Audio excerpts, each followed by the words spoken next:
नमस्कार, माझे नाव अनिकेत साळुंखे आहे. आज मी तुम्हाला introduction to RNN, need of RNN, types of RNN and sentiment analysis with RNN या विषयावर माहिती देणार आहे. चला तर पाहू की RNN वापरण्याची गरज का आहे. आपण जेव्हा बोलतो, वाचतो किंवा ऐकतो तेव्हा प्रत्येक शब्दाचा अर्थ मागील शब्दाशी जोडलेला असतो. सामान्य न्यूरल नेटवर्क्स प्रत्येक इनपुटला स्वतंत्र मानतात, त्यामुळे त्यांना आधीची माहिती लक्षात राहत नाही. त्यामुळे ते वाक्याचा पूर्ण अर्थ समजू शकत नाहीत. हेच कारण आहे की आपल्याला अशा मॉडेलची गरज आहे जे भूतकाळातील माहिती लक्षात ठेवून पुढील अंदाज लावू शकेल. RNN हे असे नेटवर्क आहे जो क्रमाने येणारा डेटा समजते आणि त्यातून संदर्भ ठेवत निर्णय घेते, अगदी माणसासारखे. आता आपण पाहूया की RNN म्हणजे नेमकं काय आहे.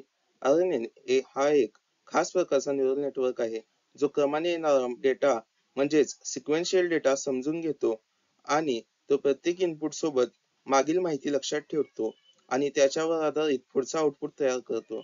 या नेटवर्क मध्ये हिडन स्टेट नावाची मेमरी असते जी आधीच्या स्टेपची माहिती पुढच्या स्टेपला देते. यामुळे मॉडेलला संदर्भ समजतो आणि अधिक अचूक परिणाम देता येतात. उदाहरणार्थ, जसे आपण वाक्य समजण्यासाठी आधीचे शब्द लक्षात ठेवतो, तसेच RNN सुद्धा मागील इनपुट लक्षात ठेवून पुढील शब्दाचा अर्थ समजते. आता आपण पाहूया की RNN प्रत्यक्षात काम कसे करते. जेव्हा सिक्वेन्स डेटा म्हणजेच क्रमाने येणारा डेटा दिला जातो, तेव्हा RNN प्रत्येक इनपुट एका वेळी घेतं आणि त्याच वेळी मागील इनपुटची माहिती एका हिडन मेमरी मध्ये साठवून ठेवतं.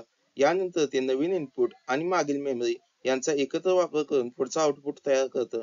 असं चालू राहतं. हे नेटवर्क संपूर्ण सिक्वेन्स मधील संदर्भ जपून ठेवतं.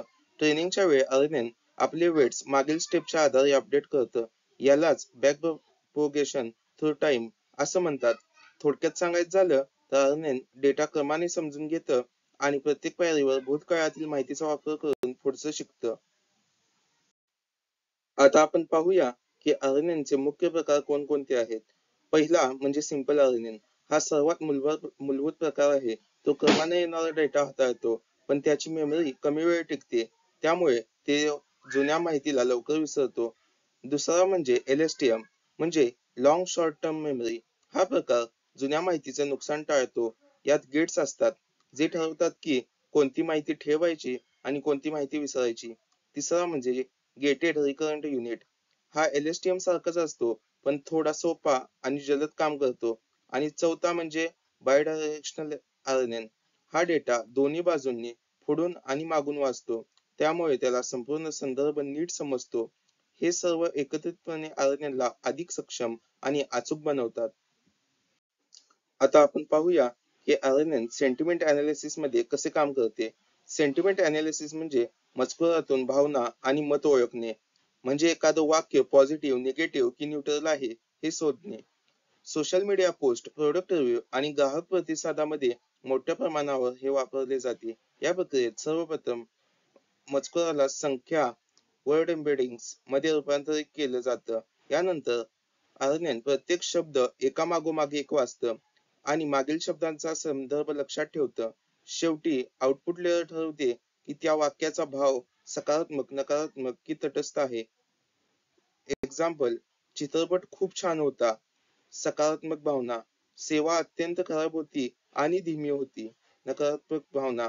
अशा प्रकारे RNN माणसाप्रमाणे मजकुराचा भाव समजून घेतं. आता आपण पाहूया की RNN मध्ये कोणत्या अडचणी आणि मर्यादा आहेत. पहिली म्हणजे व्हॅनिशिंग आणि एक्सप्लोडिंग ग्रेडियंटची समस्या.